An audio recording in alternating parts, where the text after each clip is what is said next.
Welcome to episode 195 of Angela Watson's Truth for Teachers. I'm your host, Angela Watson, and I'm here to speak life, encouragement, and truth into the minds and hearts of educators and get you energized for the week ahead. Today, I'm talking with Kara Lowentheil about how to finally stop letting personality differences annoy you. Visit truthforteachers.com to get the transcript, or find our Truth for Teachers podcast community on Facebook. Support for this episode is brought to you by PowerSchool. They know that in or out of the classroom, a little extra time goes a long way for teachers. Now with Schoology, PowerSchool brings together SIS, LMS, and assessment technology in one place, empowering teachers with more time to focus on what matters most. Find out how teachers are using technology to unlock student success at powerschool.com/time for teachers. A big thanks also to ViewSonic, which has been a dedicated part of the educational community for over 30 years. They want to help the millions of teachers and students who are finding themselves trying to learn from home.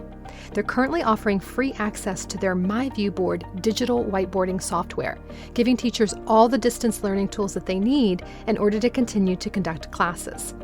And MyViewBoard includes new features released this month designed just for virtual classrooms. Check it out today and get access at myviewboard.com/distance learning. My guest today is Kara Lowentheil, who has a BA from Yale and a JD from Harvard Law. In the last 3.5 years, she has pivoted from a legal career into being now a master certified coach. She's the host of the iTunes top-rated self-help podcast, Unf Your Brain, which has been downloaded over 5 million times. And she's been featured in outlets like Marie Claire, Mind Body Green, MSN.com, and the Huffington Post. I love to occasionally have folks with a perspective outside of our education bubble to come on the show and give us a broader perspective. And she was mentioned to me by several Truth for Teachers listeners as a great guest because she does so much thought work and mindset work like I do. Now, we did record this conversation prior to the pandemic, so you won't hear us address that or speak to any circumstances created by that. However, I wanted to run this episode this week because I think that our conversation is going to be more relevant now than ever. As we are all stuck inside for weeks on end with other humans, the concept of not being annoyed by personality differences takes on a whole new meaning. So I hope that this episode will be helpful to you, not only in your work, but in your personal life as well. Let's jump into the interview here, where I'm telling Kara about this one particular concept that she shared on her podcast that I want teachers to explore.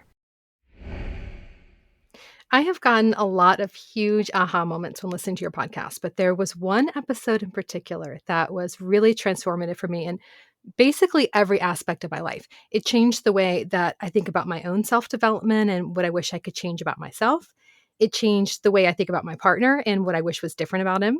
And it changed how I think about my family members, the folks I work with, basically everyone that I come into contact with on a regular basis. Anyone whose little quirks and preferences drive me bonkers, what you shared on this podcast was just like a hallelujah chorus moment for me.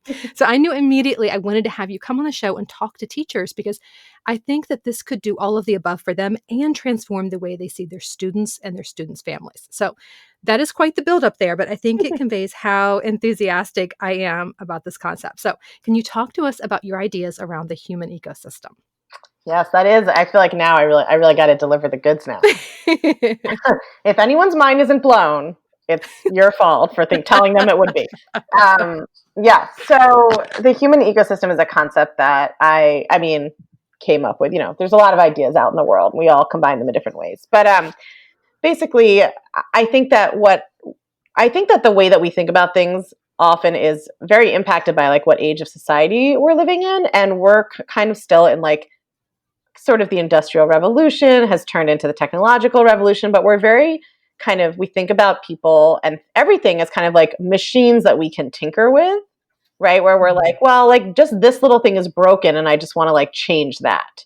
And I noticed this especially with in my last relationship, although I'm sure I do it to my current partner also.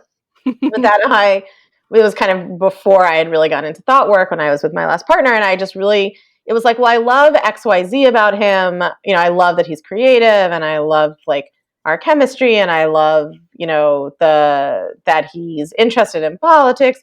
But if I could just change that he's always late and doesn't like to communicate about his feelings, like then it would be perfect, right? If I could just change like these three things.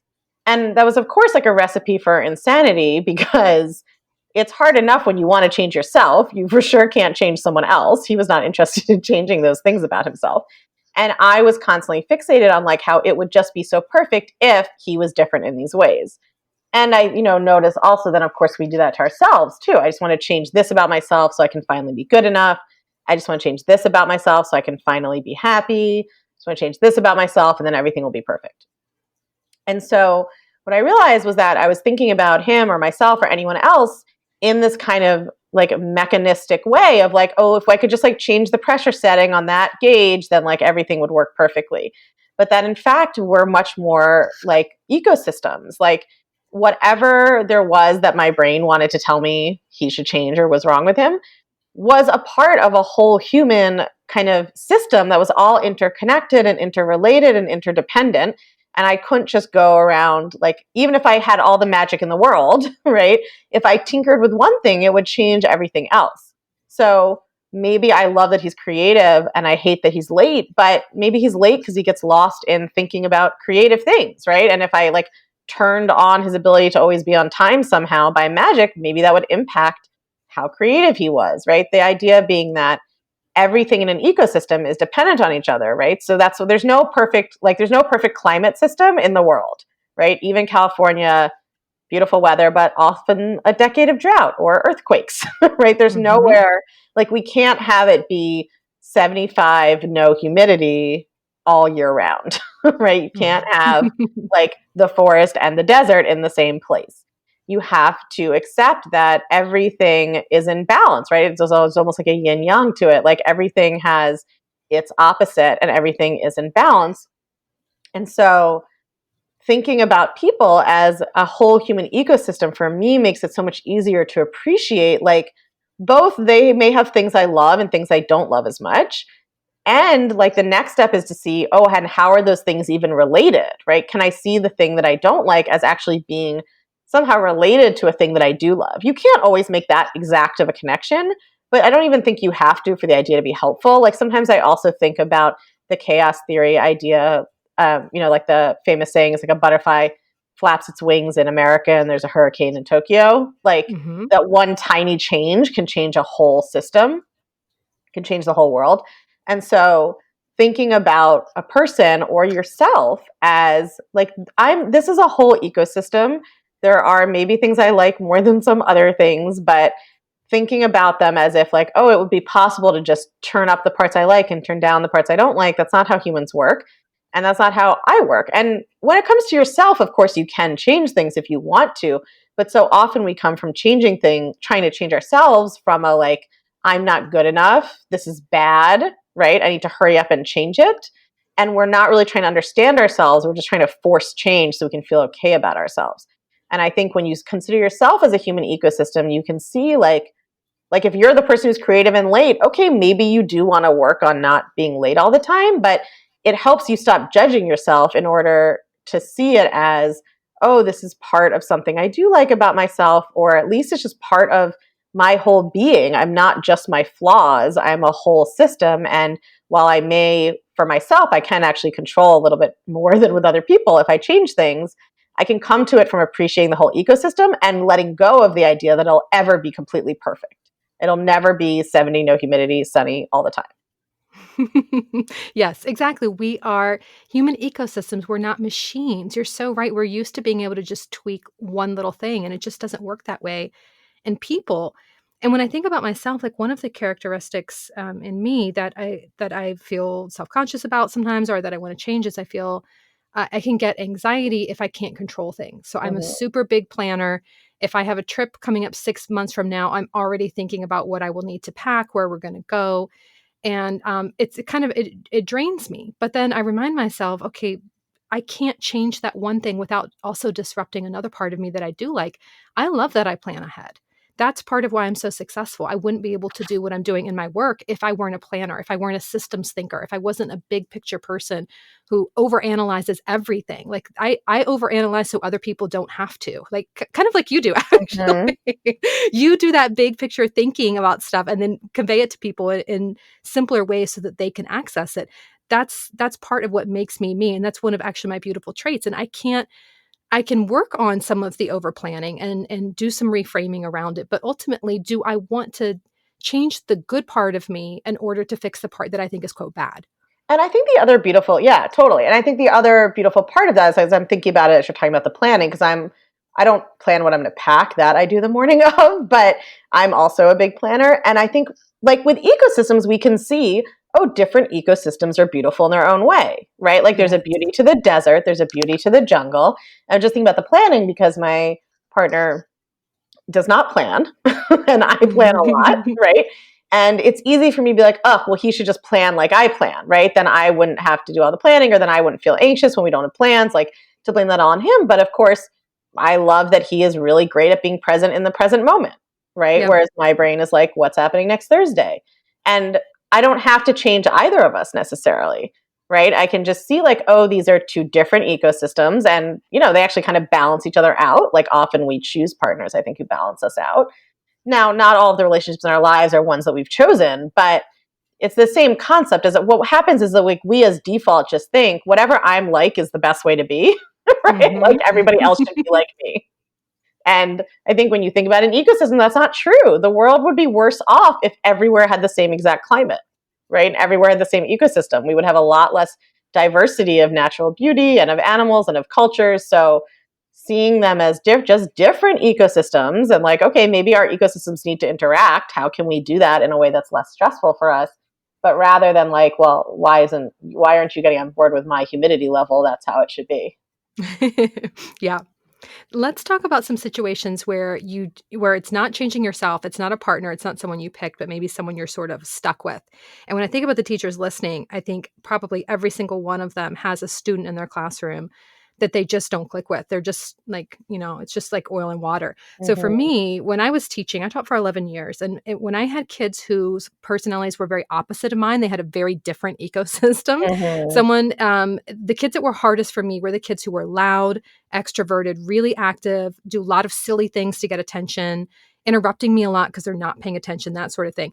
For me, it would take twice the effort to not be impatient with that student. And I would have to work twice as hard to build that relationship and connect with them, particularly if my self talk included things like, this kid's so aggravating. I don't know why he can't just sit down. Why, if he could just shut his mouth for 3 seconds so I could teach. So I think the concept of human ecosystem, it really invites empathy and leaves space Mm-hmm. for connection. So can you tell us about how to apply this principle to a situation where you are stuck in a room every day with a student who has lots of qualities that you wish could be changed?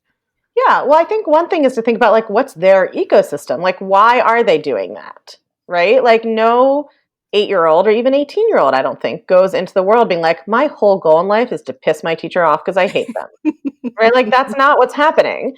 And kids are such an ecosystem in flux, right? But like they're showing up. So why is that kid acting out so much? Maybe they're not getting attention at home. Maybe they have low self-esteem. Maybe they just are really like have a lot of energy and your school unfortunately got rid of recess and you want to have them run around the classroom for 2 minutes at the beginning, right? Like Hmm. whatever it Hmm. is. Like when you can stop thinking they should, the whole problem is that we think people should be a certain way. And that way is always what we think would make our lives easier.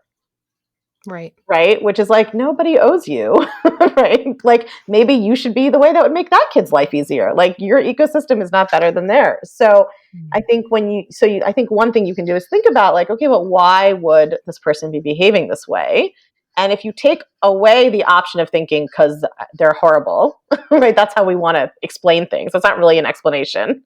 Like, if you actually try to think about, like, if you're not allowed to just blame it on them having a bad character of some kind, right? If you Yes. Yes. actually like you have to imagine like what if this was someone I loved, right? If it was like my own child or myself. I mean, of course we're very harsh on those people too, but like if I thought that this person had good intentions or they weren't out to get me or I wasn't allowed to just explain this away with like, well, they're just bad and wrong.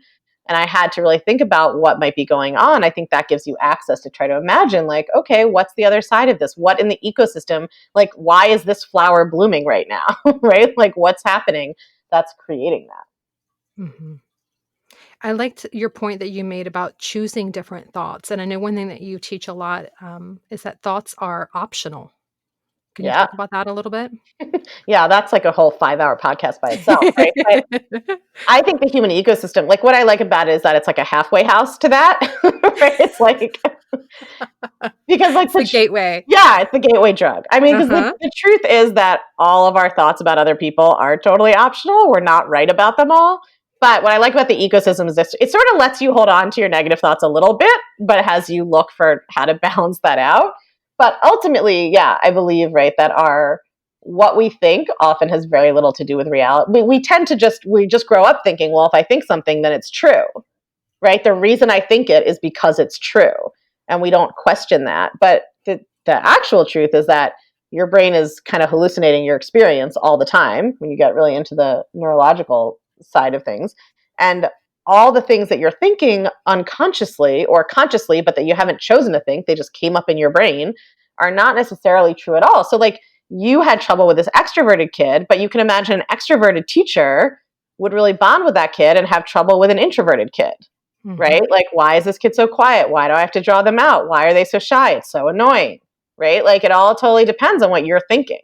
So I think the human ecosystem helps you see, like, the other side of how you can at least start to look for different ways of thinking about someone. But ultimately, you can always choose what you want to think about someone. None of it is, all these things are just subjective. Like, what one person thinks is extroverted, another person thinks is painfully shy. You get to Hmm. decide what to think. And I think, especially when we feel like we don't have a say in certain relationships, and that might be your students, it could be the principal, it could be your mother-in-law, right? Father-in-law, whatever it is. That's when we get really like self-pitying and believe all of our own negative thoughts and feel trapped. But the truth is, we can decide what to think on purpose, and we can decide if we're going to think thoughts that feel terrible, or we can decide to think thoughts that feel compassionate. Like, that's a big lifetime project, but that is available to us as something to work on. Yeah, that is lifelong work for me for sure. That's something I'm always conscious of because one of the thoughts that I find myself believing a lot is that I need this other person to change in order for me to be happy. So, Mm-hmm. I could enjoy teaching if I didn't have this kid in my class or this kid didn't act this way. I could enjoy my work a lot more if my coworker would be different than the way that they are. And that's not really true. It's not a helpful thought. I mean, that's one of the things that I think about is, even if a thought is true, is it helpful? Is it something that I want to think about? Is it going to lead me to constructive solutions? And thinking about how this person really gets my nerves, or that I want them to change really isn't serving me well. And the truth is that I don't need them to change in order to be happy. Totally. And I think, like, one of the great ways to see that is just to think about who would be thrilled to be in your situation, Mm. right? Like, whatever it is, I use this all the time with people who are upset about their body, right? Who have like body image stuff. Like, who would be thrilled that, this part of their body worked this way if they were used to it like not working at all, right? Or like, who would be thrilled that they looked this way? They're used to looking a different way and being mean to themselves about that. It's all relative. It's not really like you look better than the other person, right? It's just to kind of show your brain that our brains are just used to looking for what's wrong in any given situation. And we always think, oh, if the situation just changed, then I'd be happy, right? But a lot of us have actually changed a situation and then still not, we Still found not something be else to be happy. upset about, right? So, like, Yes. sometimes it helps to imagine, like, okay, this kid is rowdy in my class. Who would be thrilled to be in this class? Oh, maybe a teacher who's teaching in a school that doesn't have electricity would be like Mm. really thrilled, right? Or like somebody who has 12 kids like this would be like, just one, that's easy. It's not to say that it's not about some objective, like, um, you know, misfortune radar like scale or anything. It's just to help you play with the idea that when your brain is full on in that like kind of self-pity, right? To like think, whatever I'm dealing with now, somebody else right now thinks would be like their perfect situation. It's all just optional thoughts. And the other thing that happens is, your brain has mental habits just like your body has physical habits. And if you've trained your brain to criticize your coworkers or to think that a kid being loud means that to think that the kids are in charge of whether you can teach. We can give you a whole new set of coworkers and a whole new set of kids. What's your brain's habit now to think that thought? Right? It's like I was just recording my podcast and had a new metaphor that was like if you teach like an animal a certain trick and then you like take it across state lines, it's still just going to like do the same trick, right? It's not like, oh, we were in Mississippi, now we're in Alabama, now you can dance ballet instead of rolling over. Like that's not what happens. Your brain has been trained to think a certain way. You're the one training it unconsciously. So we can switch out who's around, but you're going to have the same thoughts. Same reason that people end up like when you listen to people who really believe all their negative thoughts, it's like they're constantly telling you the same story over several decades of everything else changing, right? It's like, well, I switched I switched schools 4 times and everyone shockingly had a bad principal. Like maybe you are used to thinking that the principal is always bad. And so if you were to apply the human ecosystem principle there, like I can never have a good principal. I've never had a good leader. None of these principles are supporting me in my job. How could I apply some of these thought strategies and thought tools here?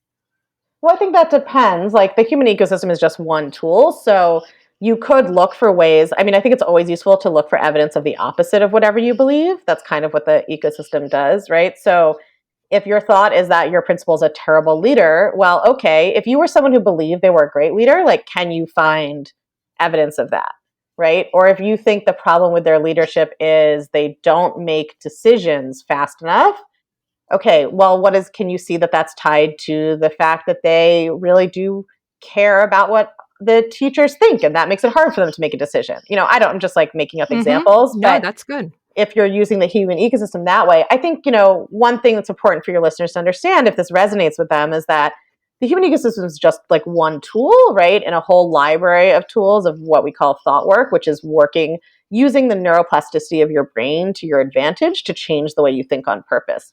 So depending on the situation, different tools will be helpful in different ways. And, I have a podcast, people have written books, like there's a lot of different ways to study this work.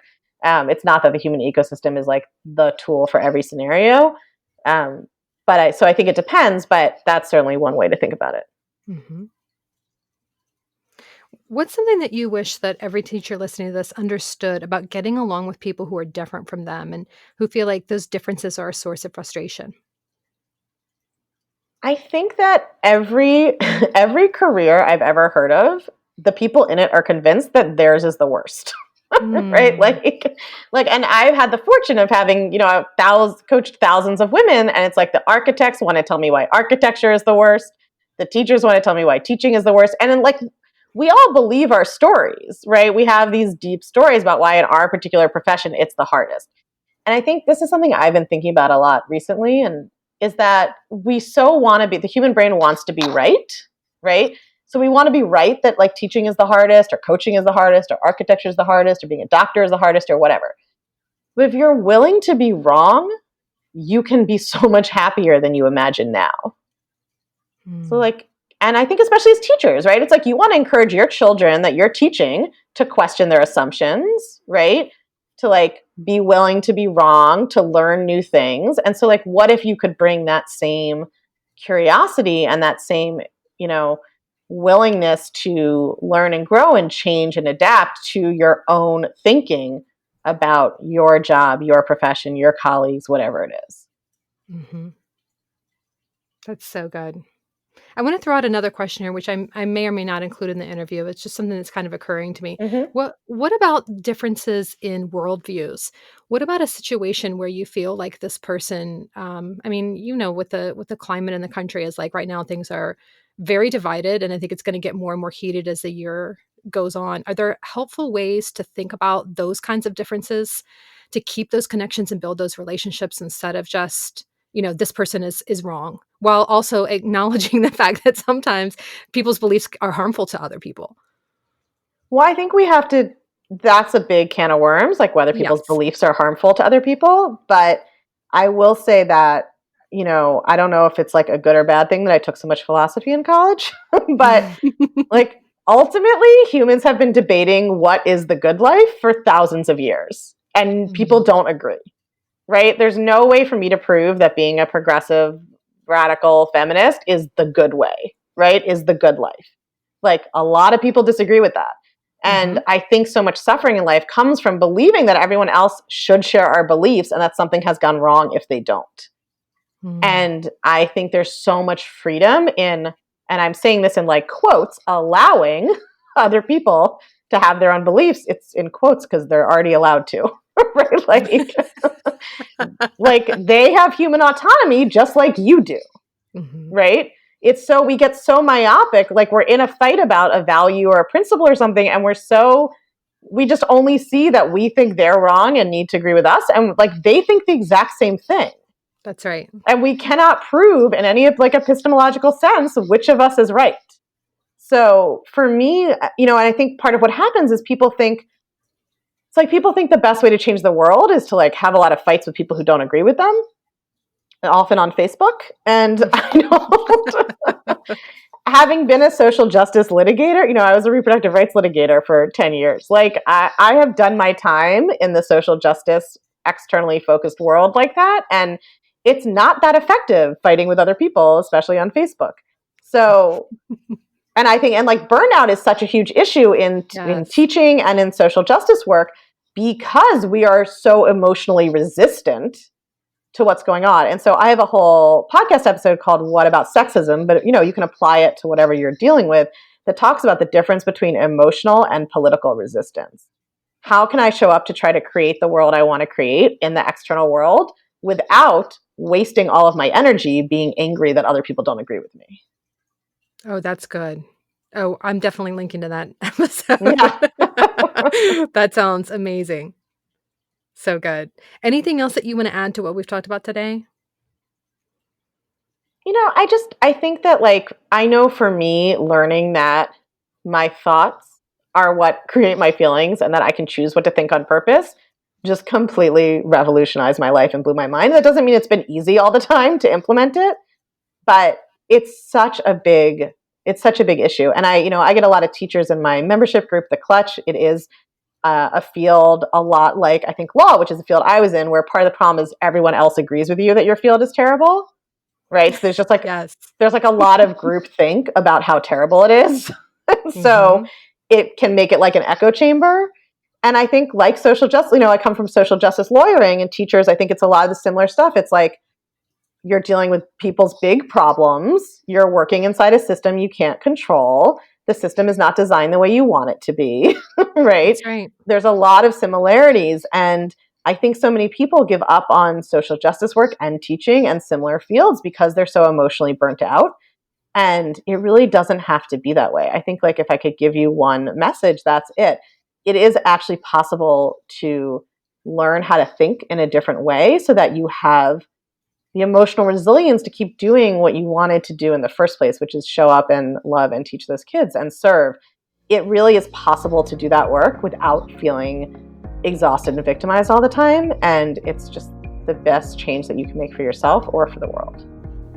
To learn more about Kara Lowentheil's work or her podcast, click the link in the show notes. Have a great week. You can do this. And remember, it's not going to be easy. It's going to be worth it.